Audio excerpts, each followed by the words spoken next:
All right, Shalom.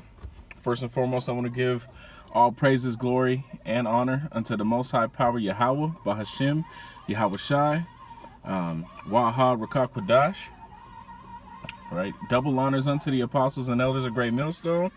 Salutations to you, Akim, who go out throughout the four corners that risk your lives for this truth, to teach the true doctrine, to wake up the hopeful elect. Shalom to you, Akim, out there. Yeah, and I'm just sitting here, just doing a little reading before we get ready for camp, and came across, a couple of scriptures, 6 things that the Most High hates. And one of the things that the Most High hates is a liar. And that's also, a commandment. One of the 10 out of the, 600 laws is not to be a, what's the word I'm looking for? False witness, right? And that's basically lying. And if you're a false witness and you're lying, you're also what is called a talebearer. And when you look up that word in the Strong's, it goes back to basically being a liar, going about talking shit. And that's something that the Most High hates. He hates a lying tongue, man. And so in this truth, you got to be honest not only with other people, but you got to be honest with yourself. You got to constantly be examining yourself, and you got to be honest with yourself. Right? You can lie to yourself all day long and say, yeah, I'm doing okay. I'm doing better than most. But is that good enough? Do everything as unto the Most High Power Yahweh Bashim Yahweh Shai. Say his name and do the name and the power of his son.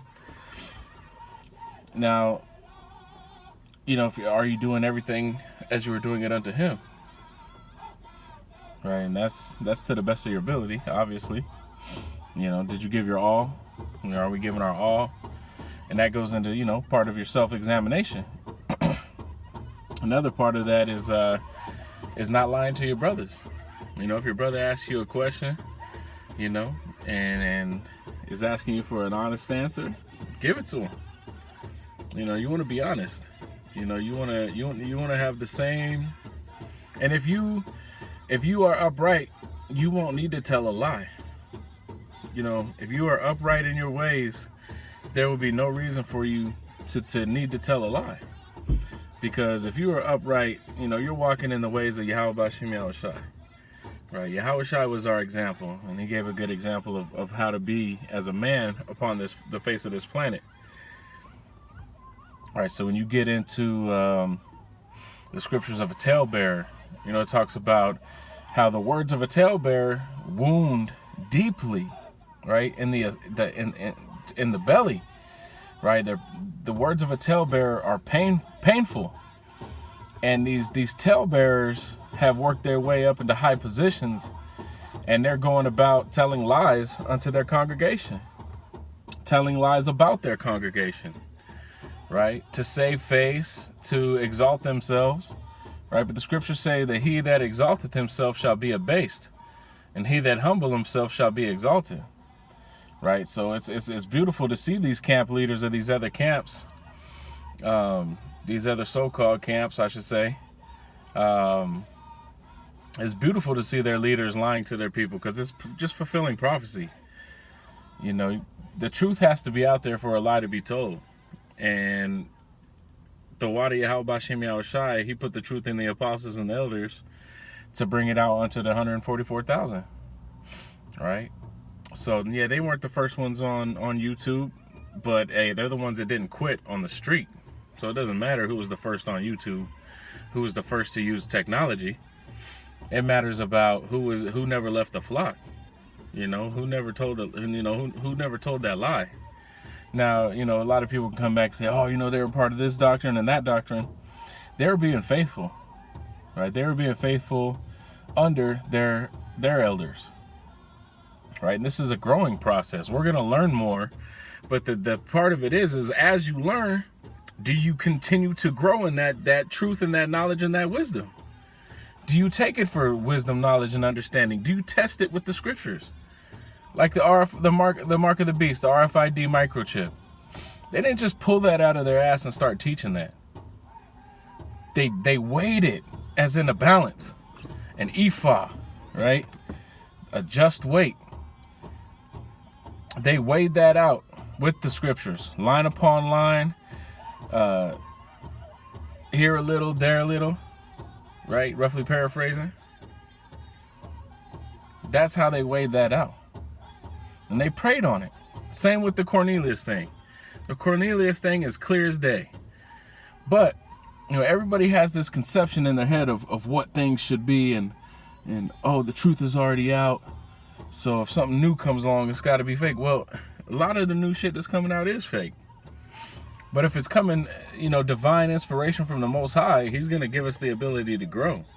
The seals are open. Right? So those important pieces of information that the apostles and elders brought out, man, have proven to be true. Right? That whole understanding of the Gentiles being of the nation of Israel, that's all throughout the scriptures. But you got these talebearers that for filthy lucre's sake, for money's sake, want to say that all the nations can make it. Where the scriptures clearly say that the only way these other nations are going to make it is if they're Israelites and they've just been scattered among these other nations. Right? So it's foolish to keep telling these lies, to go about bearing tales and fables and these things that you're not putting in the balance, in the weight, in the triple beam. Right? Y'all can weigh out a bag of drugs, but you can't discern the signs of the times, baby. So, hey, man, this is just a quick hit. Sitting here getting ready for camp. I was doing a little reading, and man, it's just something that jumped on my spirit, man. You got a lot of people lying right now, a lot of talebearers going up and down, as Satan did. Right? Just spreading lies and distruths and dishonesty. It's one thing to have faith in something and it be wrong, and you admit that it was wrong. Right? That's how you're going to know the saints. They shall admit their sins. Right? Do the apostles and elders not admit that, hey, we were going off on that 2000 doctrine? But since then, have they taught a time? Or have they taught that only the Most High knows the time? Right? They do it with all truth and sincerity. Where there's a lot of deceit out there. And a lot of it is for money. If you're putting tables for selling at a Passover, a solemn assembly, you're out of your mind. You are out of your mind. No ifs, ands, or buts about it. And if you are participating in that as well, hey man, count on a missile. Now, I'm not saying you can't change and come to the truth, but man, if you're willing to go along with stuff like that, man, you ain't awake anyway. Right? In Proverbs, the 5th, I believe it's the 6th chapter, talks about, O thou that slumberest, right? When will thou awake? About halfway through the chapter. And, that's the question. O sluggard, how long shalt thou sleep? Do you not see the ant and recognize the ant's ways? And it's all through the scriptures, man. Diligent, fervent, on fire for the truth. And it has to be sincere. It can't be, I'm on fire. Well, the way you prove that you're on, it ain't gotta be like, you just a super Israelite. That's not what being on fire is about. Being on fire just means that you have the understanding, that you believe, you do the work accordingly.